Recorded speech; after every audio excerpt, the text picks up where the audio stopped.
So which process occurs locally when a small group of cells are using oxygen and producing CO2 faster than these gases can normally be replaced and removed at the capillaries? So really important here, the question is asking about what's happening at the local level. What's happening at the local level in terms of if the gas exchange is not being matched. So if oxygen is being used faster than it can be replaced, and if CO2 is being produced faster than it can be removed. And so the split was between options B and A, but there was still quite a lot of response for the other two options. So I'm going to go through each of these. So arterioles dilate, delivering more blood. Now that is the correct answer. And so that's what happens in terms of that local intrinsic response to increased metabolic activity. And so what you should be translating the question as, what happens locally when there's increased metabolic activity? So all of this should mean to you increased metabolic activity.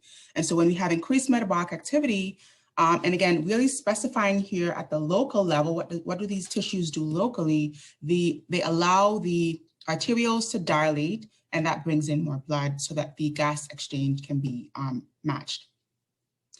Option B here, heart rate increases delivering more blood. This is wrong because, for one, this doesn't happen when a small group of cells increase their metabolic demand, okay?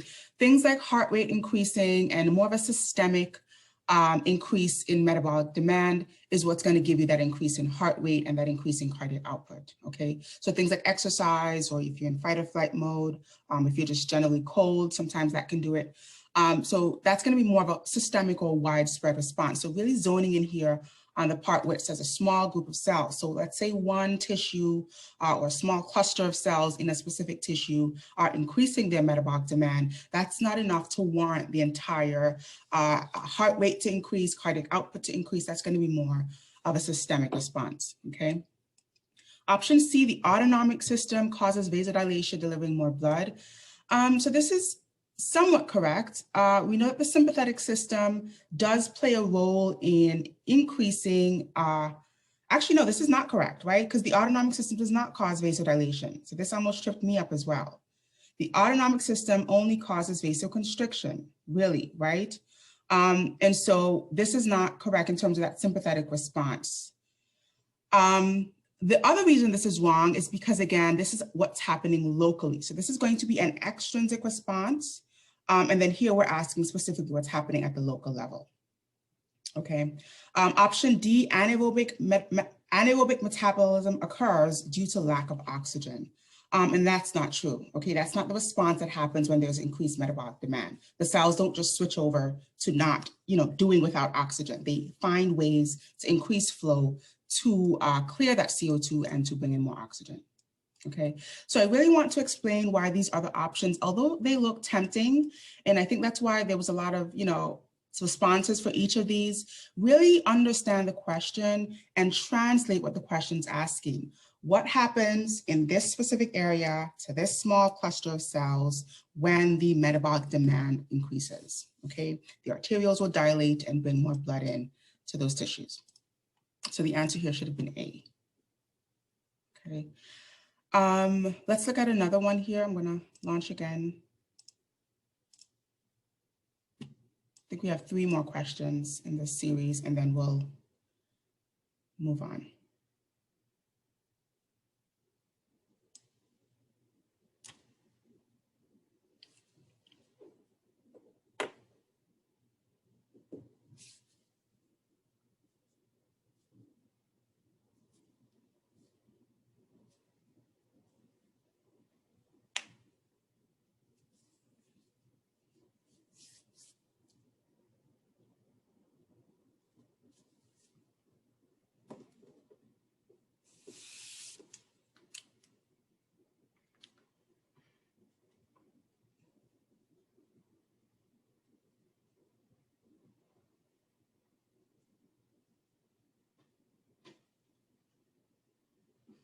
Okay, last few seconds.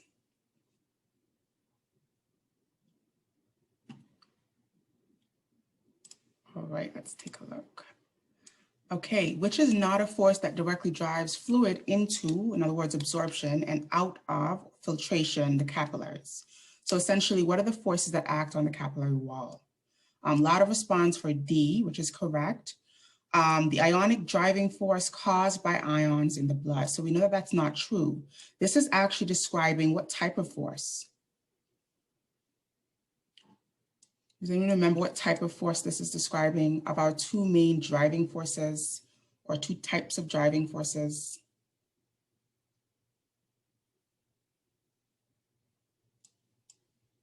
So this is kind of a throwback question as well, but this is an electronic driving force.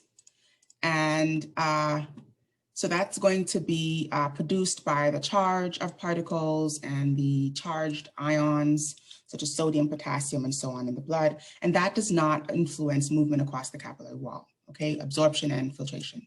The other forces do. It's the pressure of fluid inside and outside the capillary.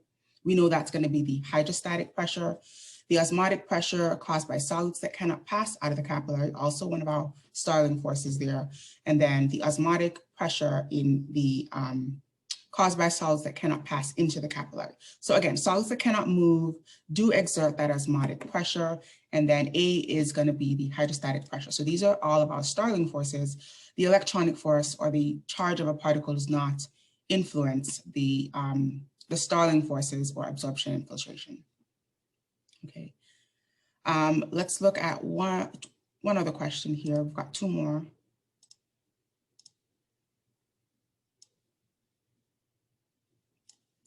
I'll probably give you some additional time with this one. Maybe another few seconds.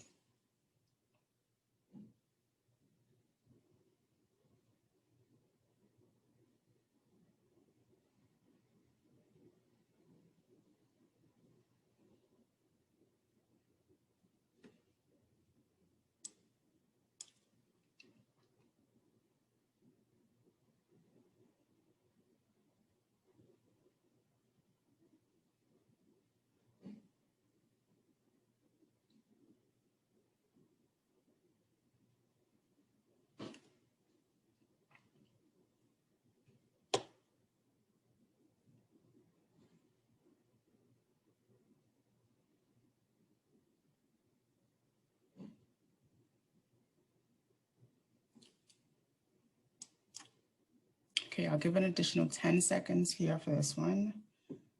Quite a few people are still polling.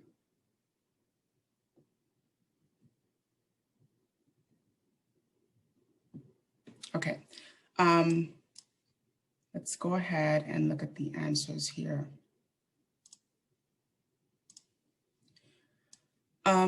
So a lot of response for B. Okay, let's walk through this. So when a person is cut, the tissue in the area swells. This is in part due to the increase in histamine and damage to the capillaries that allows more proteins to filter into the interstitium, which Starling force is increased owing to this protein movement. So the first thing we want to think about is what's happening here. So we're saying that histamine, along with injury to the capillary, is creating more protein movement into the interstitial fluid space or the interstitium, okay? And so what force is that increasing? What's happening there? Where's fluid moving to?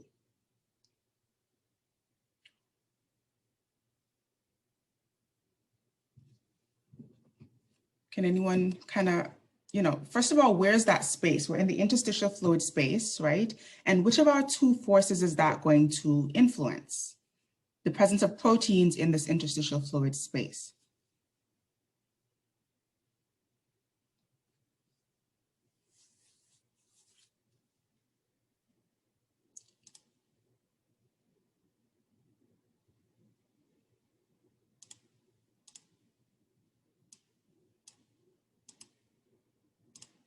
Okay, so I'm seeing osmotic pressure. That's absolutely correct. So that's the first thing you want to associate is proteins with osmotic pressure, right? So that automatically eliminates A, and that eliminates A, B, and C, right? So this is an osmotic pressure in the interstitial fluid space. So a lot of people selected B, so they got the place that this force is being exerted from correctly, but we want to associate proteins with the osmotic pressure and not with the hydrostatic pressure. And so going back to what causes our forces, right? The hydrostatic pressure is due to the presence of fluid in that space. The osmotic pressure is due to the presence of impermeant solutes in that space, in this case, proteins. All right, so having more fluid, right? If a question talks about more fluid, more blood, those are all synonymous terms for increased hydrostatic pressure. If a question mentions having more protein in a space, those are synonymous terms for having more of an osmotic pressure or osmotic pull, that pull force in that space. Okay, so the correct answer here should have been D, the interstitial fluid osmotic pressure. Okay. Can everyone see how this is true? And again, going back to the more, clinical relevance here, think about us talking about why there shouldn't be proteins in the interstitial fluid space. Okay, so I'll explain it here one more time. So this is why we said that the number of proteins in the interstitial fluid space is usually 0 or very negligible, because it's going to exert a pull of fluid inappropriately into that interstitial fluid space, which is what gives us the pooling of fluid around our tissues, create that swelling or edema that we talked about, okay? And so having excess proteins in that space is going to create more of a pull to cause more fluid pooling and more swelling.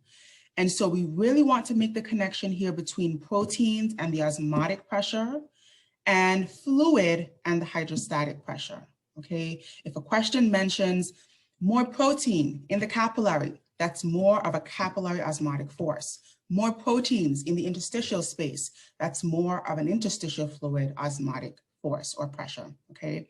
On the other hand, if a question mentions more fluid building up in the capillary, so think back to that venous pressure example we talked about in that checkpoint question. So if there's more fluid pooling in my veins, that's going to backlog the amount of fluid pooling in my capillary beds as well, right, by extension. And so again, make the connection here between more fluid in that space means more hydrostatic pressure in that space, okay? And so that's going to be increasing the interstitial fluid osmotic pressure if we have proteins inappropriately spilling into the interstitial fluid area, where they otherwise should not be proteins, okay? All right, and again, just to make the clinical connection here, we talked about what histamine does. Histamine makes the capillaries leaky. It increases the size of those pores in between endothelial cells. And so larger molecules like proteins, mainly albumin, talked about albumin as the main plasma protein, that can slip right through between those endothelial cells, end up in the interstitial fluid space inappropriately, and start exerting that osmotic pull of fluid into the interstitial space, again, inappropriately, okay? All right. One final question here, because I really want you guys to understand how you will be expected to apply this knowledge, apply this in terms of an exam question. So be able to explain it or answer it from a practical perspective like the previous question, but also be able to calculate the pressures like this question will do here. So I'm going to launch a poll. I'll give you an additional couple seconds with this one. So actually, let's give you an additional 30 seconds to work this one out.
Okay, so we've got 15 more seconds.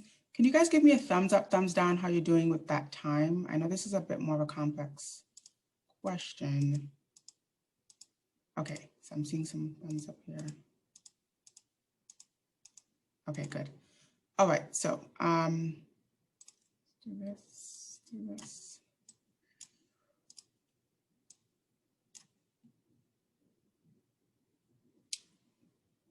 Okay, so I'll give 5 more seconds here and then we'll look at the answer.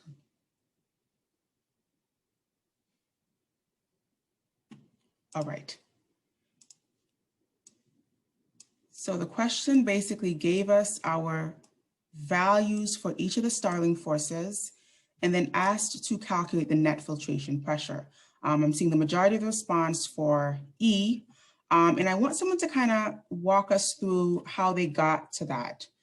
So what did you do in terms of what, how did you calculate this in terms of getting that as your response?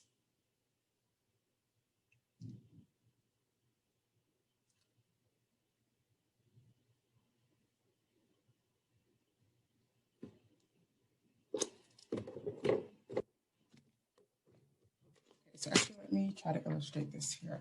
So we know our overall equation, right? So it's supposed to be net filtration pressure is equal to, let's put it here. So net filtration pressure is equal to our forces that favor filtration minus our forces that favor absorption, right? And so what are our forces that favor filtration?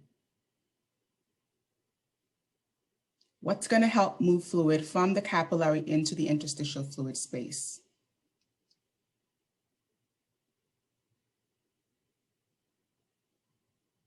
The hydrostatic capillary pressure and the osmotic interstitial fluid pressure.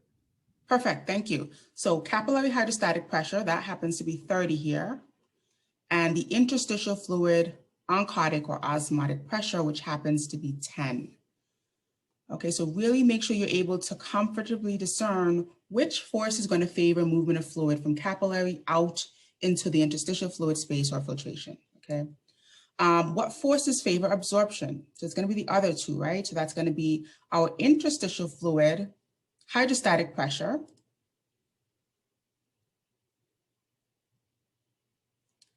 and our capillary osmotic pressure. Okay, so someone's perfectly putting that in the chat here. So it's going to be our other two forces, which are basically 5 and 5 plus 25.